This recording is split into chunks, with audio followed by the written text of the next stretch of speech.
How beautiful it is to look at the sky at dusk and to think that we control our skies in our country. Our efforts to strengthen our military have been vital in ensuring that we are able to fulfill our sworn and shared duty of protecting our sovereignty and safeguarding the welfare of the Filipino people. I am thus glad to join all of you today as we laud the many accomplishments of our men and women in uniform who have consistently shown dedication and excellence in serving our motherland. I also congratulate the Department of National Defense and the Armed Forces of the Philippines for successfully procuring additional government air assets that will play an indispensable role in safeguarding our nation. Recently, I have approved the proposal to acquire more combat utility vehicles of the AFP. With the recent gains against various terrorist groups, I am confident that our efforts under the AFP modernization program are already paying off. I am particularly pleased with your efforts to eliminate the terrorist groups in northern Luzon, which have led to the genuine peace and sustainable progress in the area, as well as has fostered greater camaraderie among the government security forces operating in the region. Today, we confer the Order of Lapu-Lapu with the rank of Kamagi to outstanding officers and enlisted personnel who took part in restoring peace and order in Sulu in November last year. Your gallantry, bravery, and courage are truly exemplary. Alam mo, hindi lahat Pilipino, not really to derogate or raise, but mahirap itong trabaho na ito. You stare eyeball to eyeball with death. You know, I was just about 16 years old when I took my solo flight. I accumulated along the years of about 800 hours. Ang gipraktisan lang ho namin ay yung L4, the World War II vintage spotter plane, the L4, and when I stopped, I was flying the Super Cub.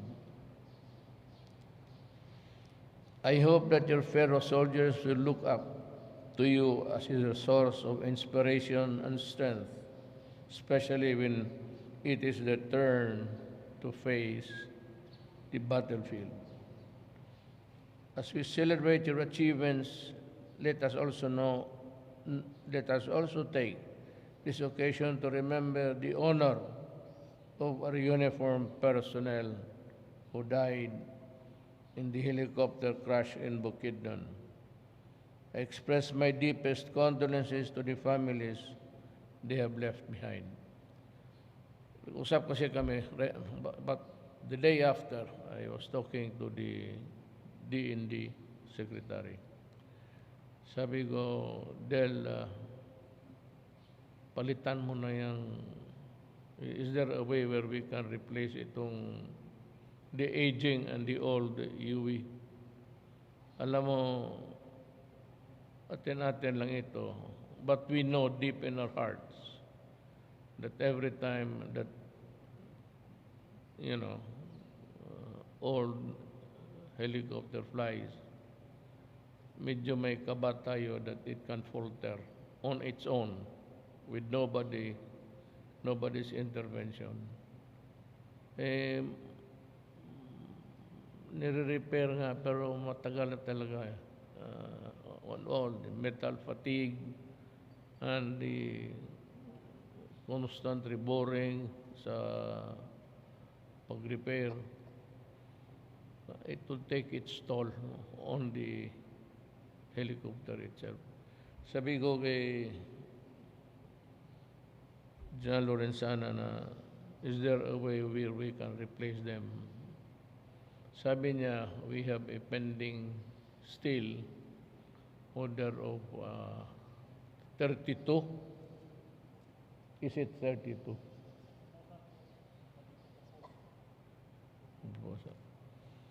Well, I can buy more or less. Madagdagan ko ng 5 yan o 6 before I go. Pero I cannot give you the entire 32. It will be spread along a number of years. But maghanap ako na magdadagan ko ng mga baski 5 and to phase out UV. Gaganda-ganda ng Black Hawk. Pero, alam mo ganito yan. Nandito si Chief of Staff. Ang problema ko kasi whenever I read my briefer every night, ang una kong tinitignan yung mga sundalo kong nasawi. And of course, the wounded. And it grieves me deeply to realize that we can improve on this in terms of fighting capability and the airworthiness of yung sabi ko na kailangan talaga mapalitan na to. I mean, it has come to age for retirement. Hindi na talaga pwede. So, it could be an insertion of the troops or a transport or whatever humanitarian runs that you have to make.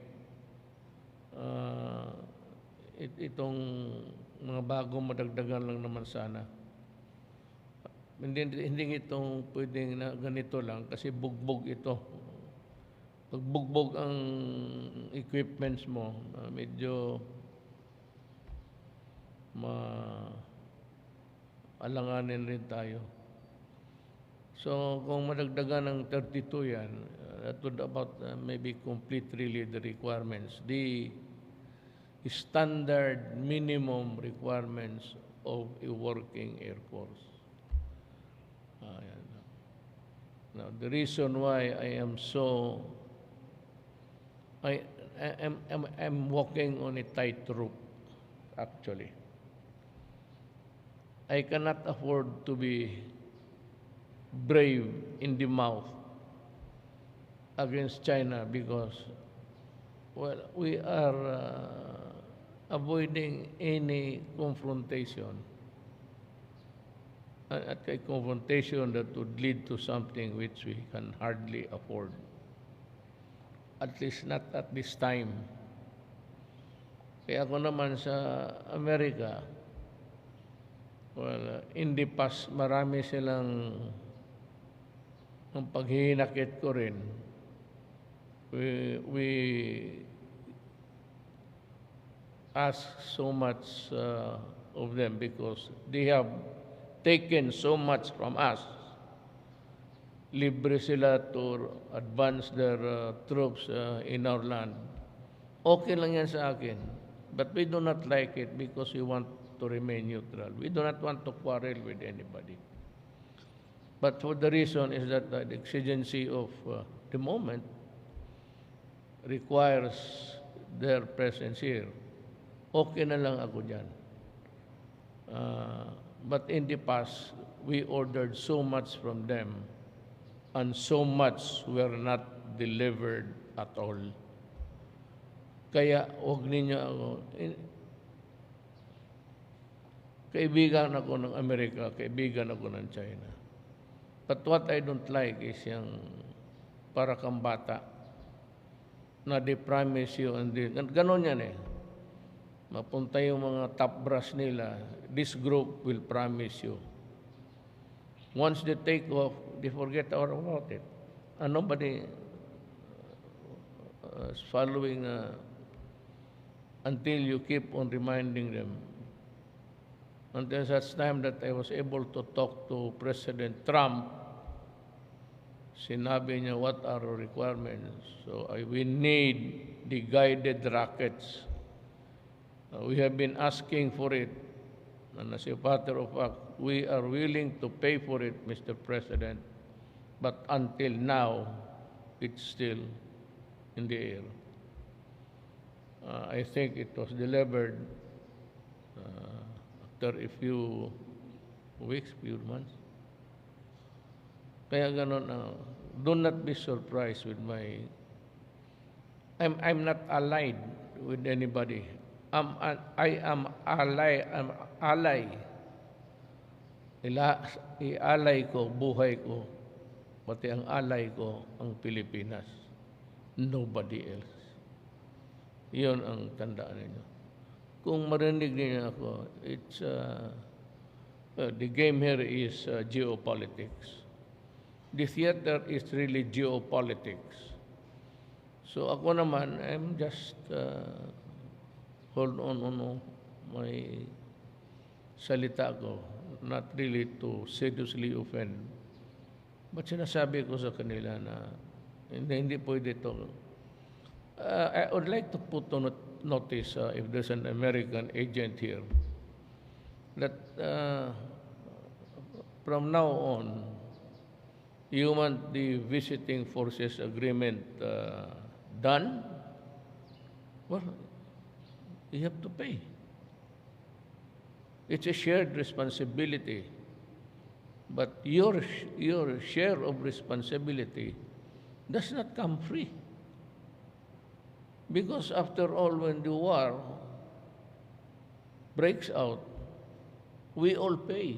You, kami, we're nearest to the garrison. There were a lot of arsenals of the Chinese armed forces.